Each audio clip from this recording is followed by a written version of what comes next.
couple of days ago, first of all, this idea that there are still so many Quebecers, and the number was probably over 1 million not that long ago, right? When we were talking about people who still could not find GPs, and we heard anecdotally from people here, been trying for a year, for two, still couldn't get a GP.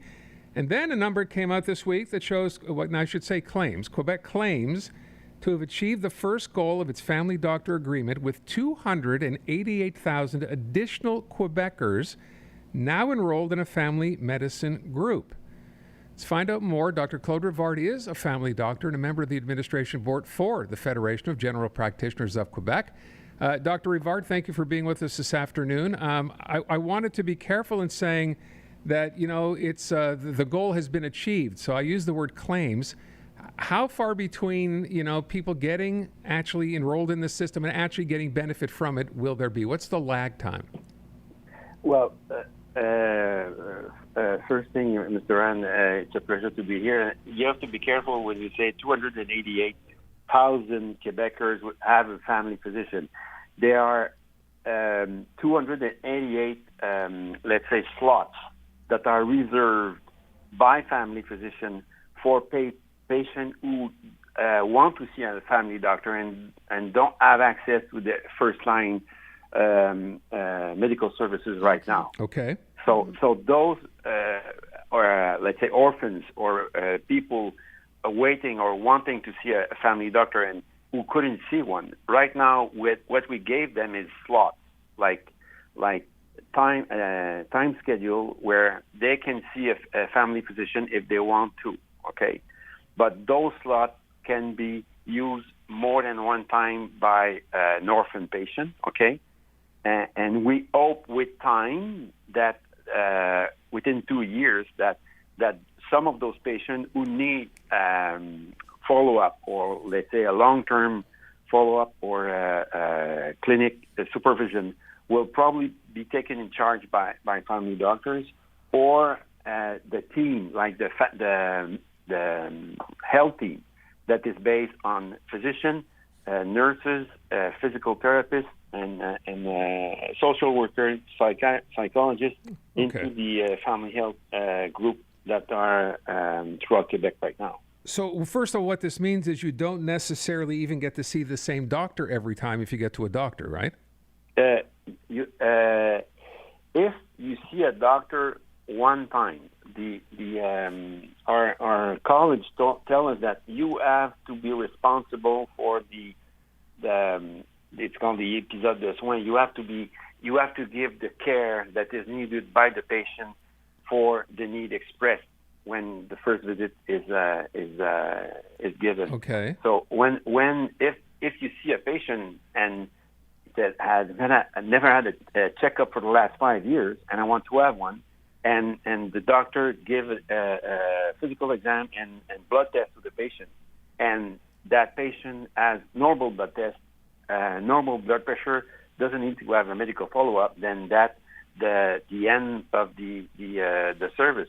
But if this patient was found to have, let's say, serious signs like that he may have cancer or diabetes or hypertension, then we wish that the same doctor who gave who found what the pathology of the patient will ensure the follow-up. Got it. That's good. So the consistency is there. Dr. Rivard, what I'm wondering about is, it seems to me I had heard the number was of people waiting for family doctors was around 1 million or close to 1 million. I mean, it changes all the time, but Yeah. if this does deal with close to 300,000, that still leaves a whole lot of people in the lurch. What would happen for the rest of those orphan patients, as you call them?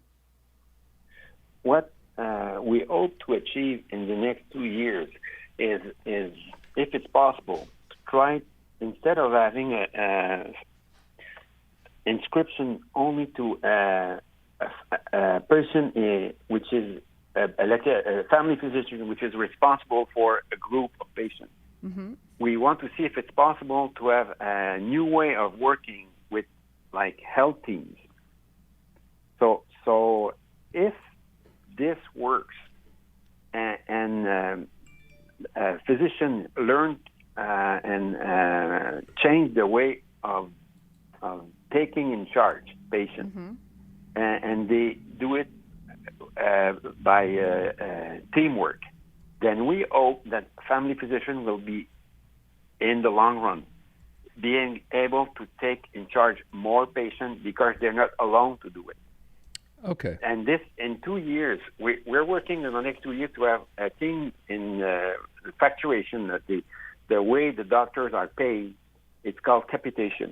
Instead of being paid by the act, you're being paid by the number of patients that you give service to. Yeah, which might cause some people to think, well, then the way you'd make the most money as a doctor is to see the most patients, which means that a patient doesn't necessarily get all the time that he or she needs. Is that not a concern?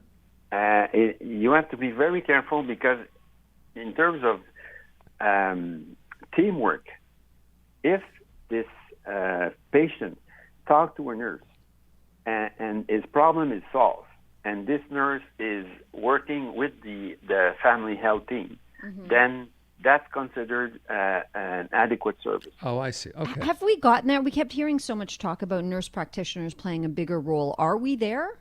No. And why not? We're not there because right now there's, like family physician, there's not even enough nurse practitioner in Quebec. There's nowhere the same amount that they have in the other provinces, especially in Ontario. Okay, and we need, like family practitioner, we need to have more of them to be able to give care to the aging population that we have to take care for. That's the main thing, is that we cannot do the same thing that we've used to do it before. We have to really change the way we take charge of the patient that has to be taken care of. And we hope that with capitation, within the next 2 or 3 years, it will help physicians and nurses and other health professionals to work together and give the services. I myself, I'm hiring a nurse, okay? And I have about 1,400 patients, let's say, that I'm responsible for. Good grief. And a lot of my patients, they don't contact me, they contact directly my nurse. And the problem is solved with the contact with the nurse. Right. So and the people are happy with the system, and I haven't seen the patient yet, but the service is given, and that's the important thing. Right.